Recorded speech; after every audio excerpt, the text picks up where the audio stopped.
The massive submarines of the Imperial Japanese Navy posed a significant threat to the Panama Canal, a vital point of strategic importance.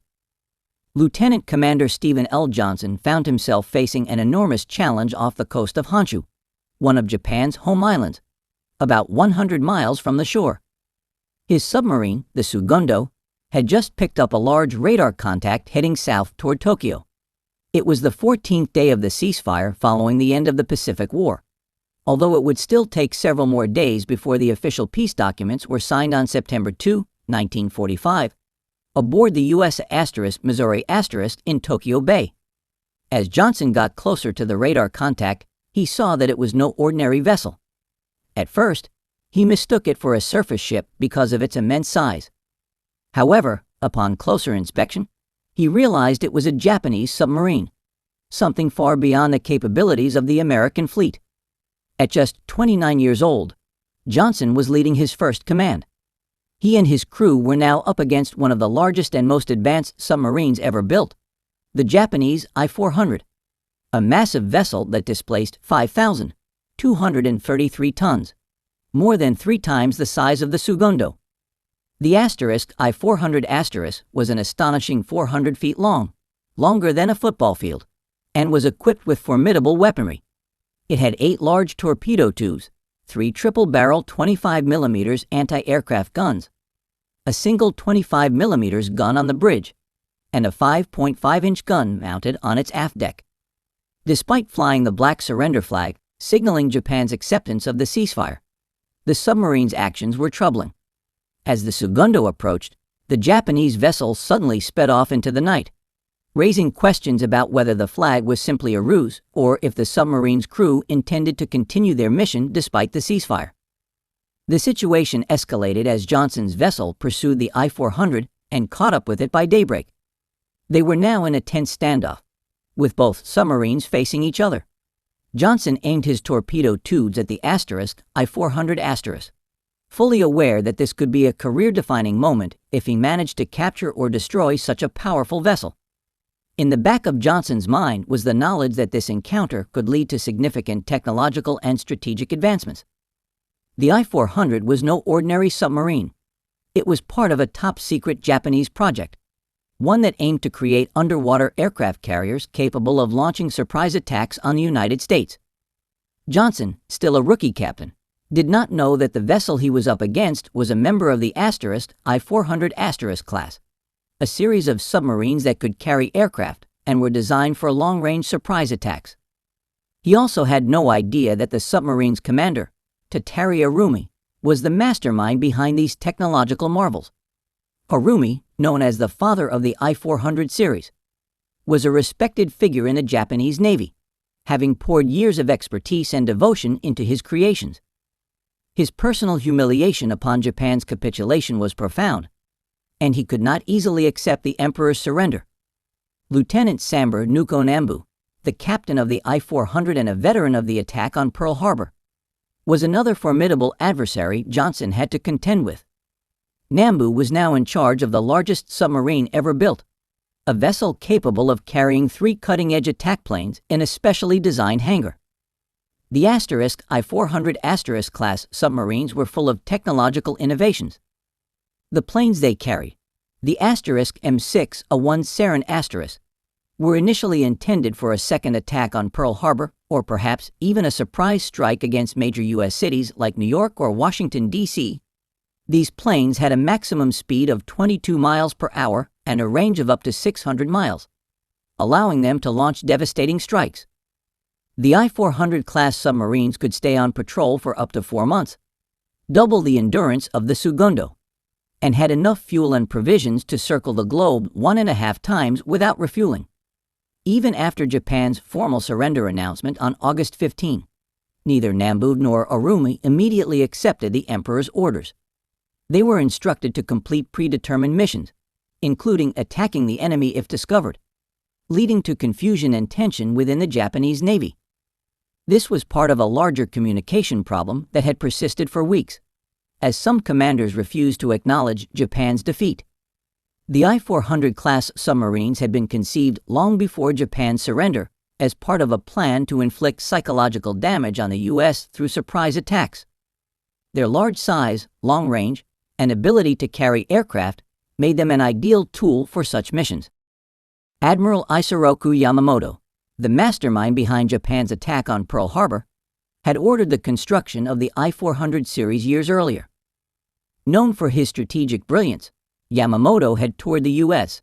and predicted that a protracted war with a highly industrialized nation like the United States would eventually break Japan's will to fight. He envisioned that surprise attacks launched by submarines carrying aircraft could deal a crushing psychological blow to the American public, potentially forcing the U.S. government to seek peace. The I-400 submarines were designed to fulfill this vision, capable of traveling vast distances without refueling and carrying planes that could strike deep into U.S. territory. The I-400 submarines were the culmination of Yamamoto's vision. They were over 400 feet long, displaced more than 6,500 tons when submerged, and could carry 36 attack planes. The construction of these submarines was a bold and ambitious project that required innovative design to accommodate aircraft storage and launch capabilities. The hangars on the submarines were specially designed to survive the pressures of the deep sea, and the submarines themselves were constructed to withstand enemy airstrikes. They were a technological marvel, one of the largest and most advanced submarines ever built. By June 1942, the plans for the I-400 submarines had been approved by Japan's naval bureaucracy, and construction began. Yamamoto's vision was becoming a reality, but he could not have foreseen that the war would come to an end before his creations could be fully realized. The I-400 class submarines, capable of launching devastating surprise attacks on U.S. soil, would never fulfill their intended purpose. Yet, the legacy of these remarkable vessels would remain a testament to the boldness of Japanese military innovation during World War II. The first 5 of the new, massive submarines were scheduled for construction to begin in January 1943. These submarines were part of the special class of attack submarines, known by the shorthand Soku. In order to make room for the attack aircraft on top of the submarines, the planes themselves had to be completely redesigned. It was crucial to strike a balance between speed, range, and the size of the bomb payloads that would fit within the aircraft's compact structure. The aircraft's wings had to be made foldable so they could fit within the hangar space on top of the submarine. The design and construction of these planes were entrusted to the I Aircraft Company, which handled the testing and refinement of the aircraft. The planes were stripped of their floats in order to enhance both their speed and range. Once the planes had completed their bombing runs, the plan was for the crew to abandon the aircraft, circle back around, and be picked up by the submarine. Each aircraft was designed to carry a crew of 4, a radioman, navigator, tail gunner, and pilot in the front, along with a bombardier. Initially, the aircraft design included a rear-facing, belt-fed 13mm T2 gun, capable of firing 300 rounds, and a stationary, front-facing 7.7mm machine gun. However, the ambitious plan to create these submarines faced criticism from within the Imperial Japanese Navy, especially after Japan's defeat at the Battle of Midway in June 1942. The loss led to a shift in focus, with Japanese leadership redirecting efforts from large-scale attacks on the U.S. mainland to defending their own territories. Admiral Yamamoto's passing in April 1943 also strengthened the position of more traditionalist factions within the Japanese Navy. As a result, the number of submarines to be constructed was reduced, though the size and capability of each submarine increased. The I-400 class submarines would now carry 3 attack bombers, and the 2 smaller I-13 and I-14 submarines would also be fitted with additional aircraft. Despite the shifting priorities, the Japanese Navy remained committed to their ultimate plan, a strike against the Panama Canal. The loss of Guadalcanal had created a sense of urgency, and Japanese planners hoped that by successfully attacking the canal, they could delay the flow of American military supplies into the Pacific, buying time for Japan to fortify its defenses. If the gate and locks at the Panama Canal could be destroyed, the resulting flood would cripple the canal and obstruct the passage of supplies, which would greatly disrupt the U.S. war effort. The Japanese began gathering intelligence on the heavily defended Panama Canal, learning that the canal's defenses were formidable. An estimated 40,000 U.S. soldiers were stationed to guard the canal, and it was surrounded by significant fortifications, including air bases, radar stations, anti-aircraft batteries, and aircraft warning stations. The attack plan focused on the gate and locks, where they intended to strike at dawn when the gates were closed, expecting weaker defenses at that time. After weeks of preparation, the attack was scheduled for the dry season, when the gate and lake would take longer to refill after being flooded. The initial plan was not a suicide mission. Instead, the pilots were to abandon their aircraft after the bombing run, circle back to the submarine, and await rescue. However, by early 1945, despite almost a full year to prepare, significant challenges emerged. The aircraft were still in testing, and none of the submarines had been completed, due to a shortage of steel and a virtual blockade around Japan. The Japanese Navy was forced to reduce the number of I-400 class submarines to 5, in addition to the 2 smaller I-13 and I-14 submarines. Despite these obstacles, the Japanese believed that a successful strike on the Panama Canal could change the course of the war. They hoped that such an attack would weaken the U.S. and possibly lead to a shift in Allied demands, potentially influencing the terms of Japan's eventual surrender. The Japanese Navy persevered, and by the end of 1944, the I-400 and the smaller I-13 were completed.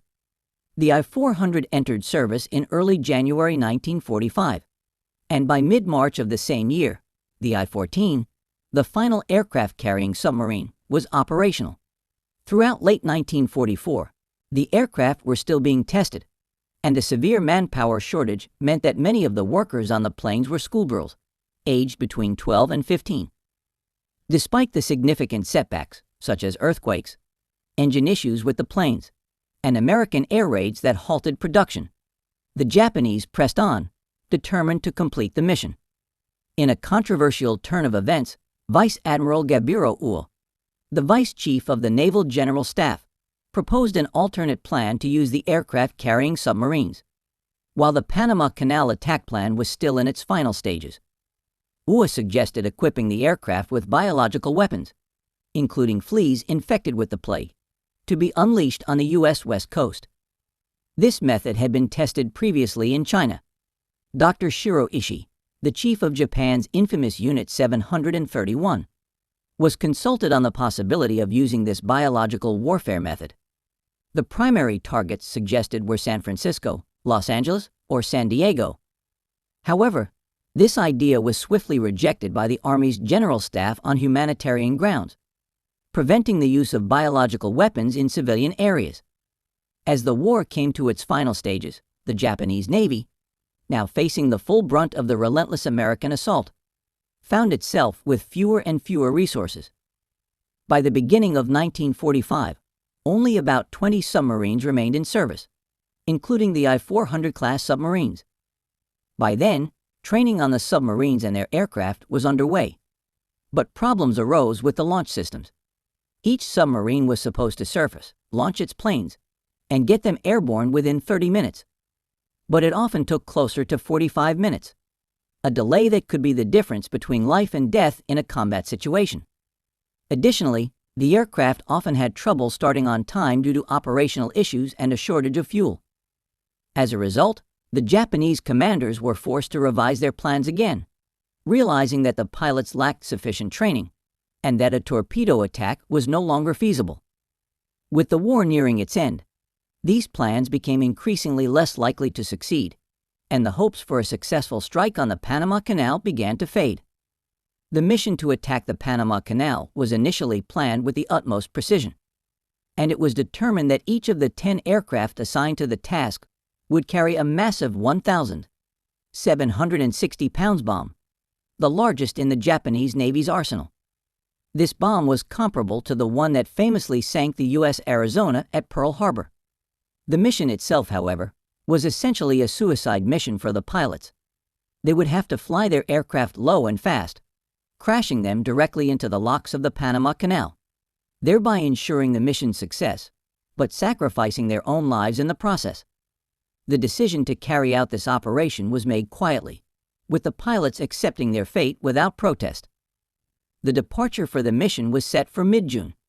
The sailors aboard the larger submarines were able to launch the first 2 aircraft in approximately 4 minutes each, showcasing the efficiency of the operation.